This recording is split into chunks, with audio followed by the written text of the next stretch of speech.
এই পাসপোর্টে একটা ভিসা আছে যেটা দেখতে পাচ্ছেন, এটা হলো আজারবাইজানের, আমরা জানি ইউরো এশিয়ান কান্ট্রি আজারবাইজানের একটা ট্যুরিস্ট ভিসা। তো এখনো দুবাইয়ের 5-10টা এজেন্সিতে আমার এই ভিসা দিয়ে মার্কেটিং করে। দুবাইয়ের নাম বলছি না, আমি নাম না বলাটাই বেটার, করুক।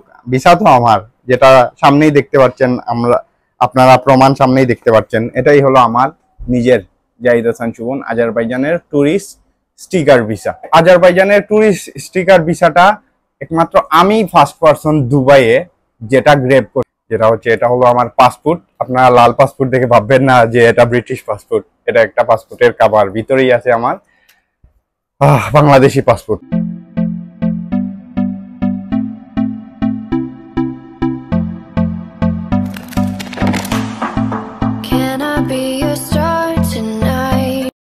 আসসালামু আলাইকুম সবাইকে, সুবন কল থেকে আমি জাহিদ হাসান সুবন, আপনাদের ট্রাভেল ইনফরমার। আজকে আমার নিজের পাসপোর্ট নিয়ে একটা কথা বলবো। আপনারা জানেন আমি মহাবিশ্বের ট্যুরিস্ট ভিসা করে থাকি, দুবাই থেকে অল ওভার দ্য ওয়ার্ল্ডের ট্যুরিস্ট ভিসা করে থাকি।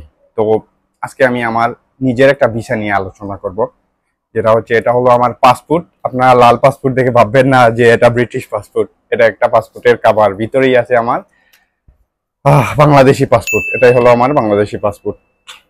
আপনারা দেখতে পাচ্ছেন, এটাই হলো আমি জাহিদ হাসান সুবন, এটাই আমার বাংলাদেশি পাসপোর্ট।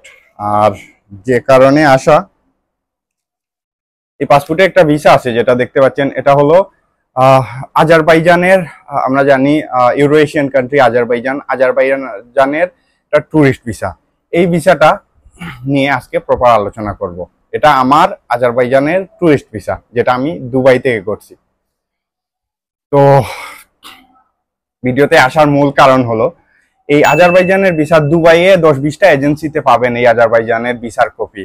এর কারণ হলো, এই আজারবাইজানের ট্যুরিস্ট স্টিকার ভিসাটা একমাত্র আমি ফার্স্ট পারসন দুবাইয়ে যেটা গ্রেব করছি। আমার আগে কেউ আজারবাইজানের এই ভিসাটা করতে পারে নাই অথবা করে নাই। এটাই আমি ফার্স্ট পারসন দুবাইয়ে আজারবাইজানে এই ভিসাটা গ্রেব করছি। তো যেটা বললাম, যেটা আমার টপিক হলো, এই আজারবাইজানের ভিসাটা অনেকটা 10-20টা এজেন্সিতে আছে দুবাইয়ের। আমার এই ভিসা দিয়ে মার্কেটিং করে, ওরা দেখতে পারবেন, ওরা আপনারা ফেসবুকে দেখতে পারবেন, টিকটকে দেখতে পারবেন, এই ভিসা নিয়ে মার্কেটিং করে। বাট এই ভিসার মালিক হলাম আমি ফার্স্ট পারসন দুবাইয়ে এই আজারবাইজানের স্টিকার ভিসা গ্রেব করছি। সো এটা সম্পর্কে আলোচনা করি আমরা। দেখেন, আজারবাইজান আমরা জানি ইউরো এশিয়ান কান্ট্রির মধ্যে সেন্ট্রাল ইউরো এশিয়ান একটা কান্ট্রি, যেটা ইউরোপের এশিয়ার মধ্যখানে পড়ছে, যেটা আজারবাইজান এবং জর্জিয়া। দুবাইতে যদি আপনার রেসিডেন্স ভিসা থাকে, হাই প্রফেশনে, ম্যানেজার, অ্যাকাউন্টেন্ট, পার্টনার, এই প্রফেশনে থাকে, আপনি চাইলে আজারবাইজান যেতে পারবেন উইদাউট ভিসায়। বাট আমার প্রফেশন হলো অ্যাকাউন্ট ম্যানেজার, তো তারপরও আমি এই ভিসাটা গ্রেব করছি নতুনত্ব আনার জন্য। আপনারা জানেন আমি প্রতিটা ভিডিওতে নতুনত্ব আনার চেষ্টা করি, নতুন ভিসা শেয়ার করার চেষ্টা করি, যে ভিসাটা ডিফিকাল্ট এটাই আমি চ্যালেঞ্জিং হিসেবে আমি নেই। সো এই ভিসাটা আমি গ্রেব করছি প্রায় 3-4 মাস, 5 মাস আগে মেবি হবে এরকম। তো এখনো দুবাইয়ের 5-10টা এজেন্সিতে আমার এই ভিসা দিয়ে মার্কেটিং করে। দুবাইয়ের নাম বলছি না, আমি নাম না বলাটাই বেটার, করুক। ভিসা তো আমার, যেটা সামনেই দেখতে পাচ্ছেন, আপনারা প্রমাণ সামনেই দেখতে পাচ্ছেন। এটাই হলো আমার নিজের জাহিদ হাসান সুবন আজারবাইজানের ট্যুরিস্ট স্টিকার ভিসা।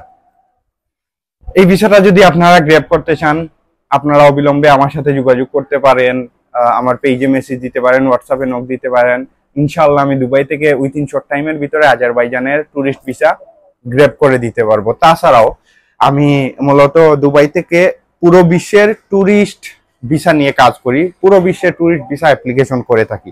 যদি আপনি এলিজিবল হন, একটা দেখেন সব দেশের অ্যাম্বাসেডারি ভিসা দেওয়ার জন্য বসে থাকে এমবেসিতে। তার মানে এই না আমি হুট করে গিয়ে একটা ডকুমেন্ট জমা দিয়ে দিলাম, ভিসা দিয়ে দিল, নট লাইক দ্যাট। আপনাকে প্রথমে আইডেন্টিফাই করতে হবে country, which country you are eligible. Country identify করার পর আপনার ডকুমেন্ট চেক আপ করতে হবে। ডকুমেন্ট চেক করে দেখা যাবে, অথবা আমরা দেখে বলবো যে আপনি ওই দেশের ভিসার জন্য এলিজিবল আছেন কিনা না। তো আপনাদের যাদেরই পুরো বিশ্বের যে কোনো কান্ট্রি ট্যুরিস্ট ভিসা প্রয়োজন, আমার সাথে যোগাযোগ করবেন। আমার পেজে, হোয়াটসঅ্যাপে মেসেজ দিতে পারেন। আমি ইনশাল্লাহ আপনাদের সেবায় নিয়োজিত আছি প্রতিনিয়ত। ধন্যবাদ সবাইকে। আসসালামু আলাইকুম।